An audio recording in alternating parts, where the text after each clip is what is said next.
Hey friends, so for those of you who are new to my channel, welcome. I'm Saemi Nadine. I am a former financial journalist turned media communication scholar. Currently, I'm a PhD student at the Simon Fraser University in Vancouver, Canada. And for those of you who are wondering how I've been doing, today will be the update. So I know my YouTube channel hasn't been as active as before just because I've been extremely busy with my research work and just following up with my classes. Just to give you a quick update, here are things that I did not know about PhD until I started. There is no work-life balance. I tried really hard to find the work-life balance and also speak to many friends who have finished PhD or who are in my senior years, how they manage their time and how they find work-life balance, and a lot of them say the same thing, that it's really hard to find a work-life balance, and there may not be such a thing called work-life balance when you do PhD, because a lot of what you do is just really it's just a continuation of what you feel and think and experience every single day, every single moment. So there is lots of room, in terms of how you design your schedule and how slow you want to work, how fast you want to work. You can pace yourself, especially in Canadian PhD programs. Some people around me, they only take one class per semester.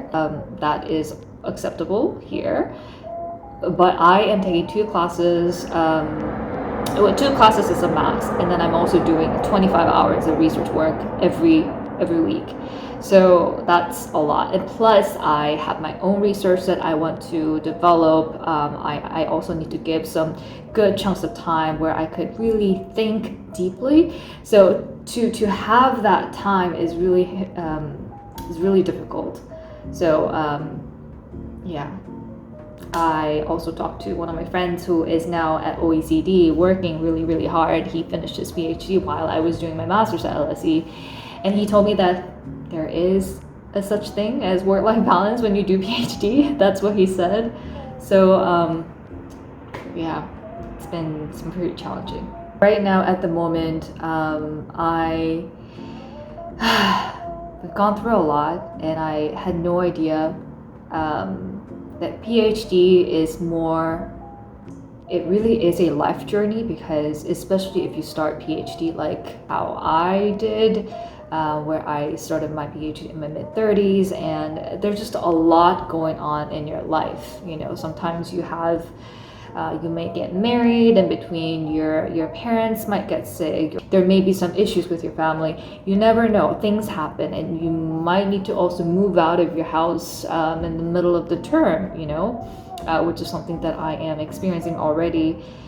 I'll tell you more about that, why that's happening. But anyways, I'm just trying to tell myself that all these hardships are going to make me extremely strong. And I just try to look at it in the brighter side, because I've been under too much stress.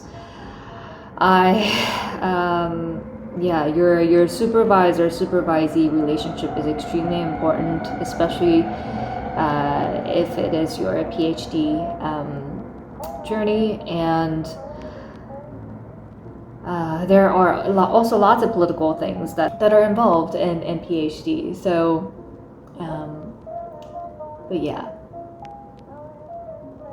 I don't know. I'm probably rambling.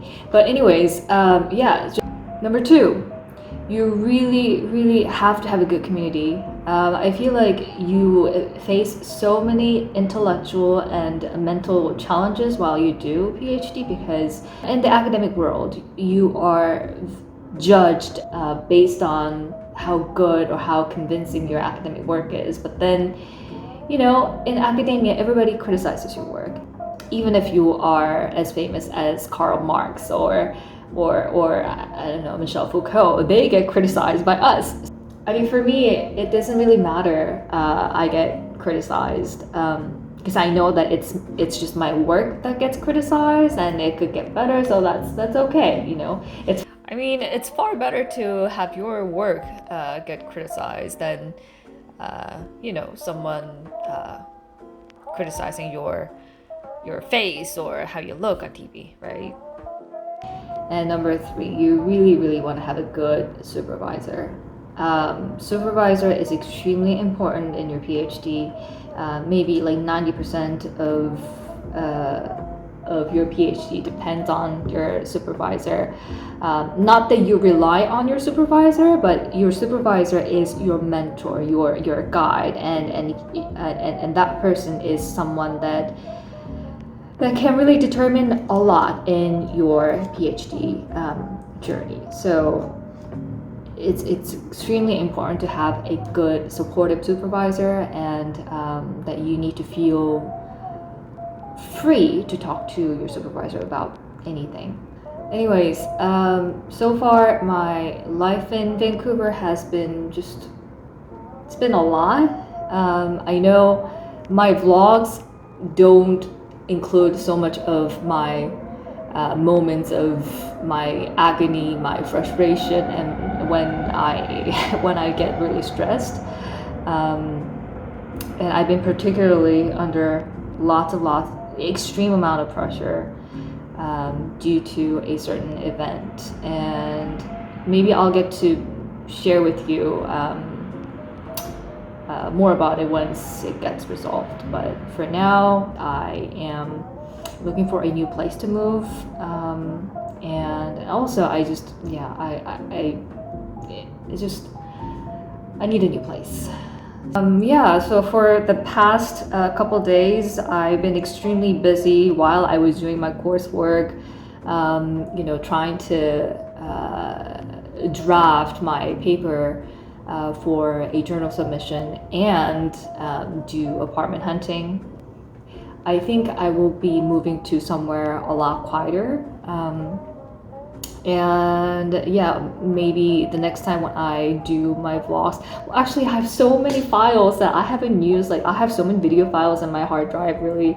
There are too many vlogs that I haven't been able to get to, so hopefully I'll get to do that sometime soon. But anyways, yeah, you guys will see my my new place later on, and yeah, it's just been really hard to just juggle my work, life, home, everything. But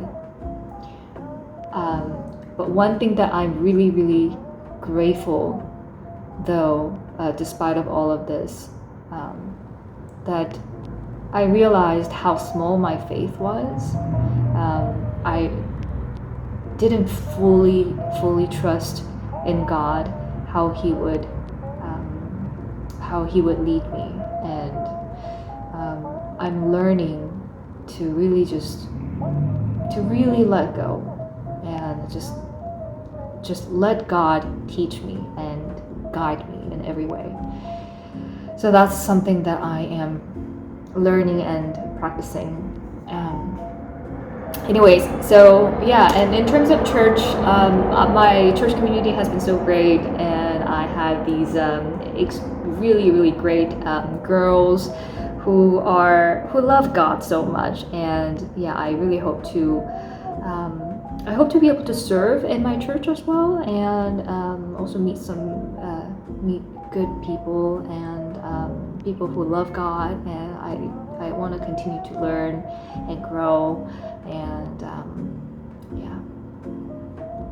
Okay, I think that's about it. I know I've been rambling, but yeah.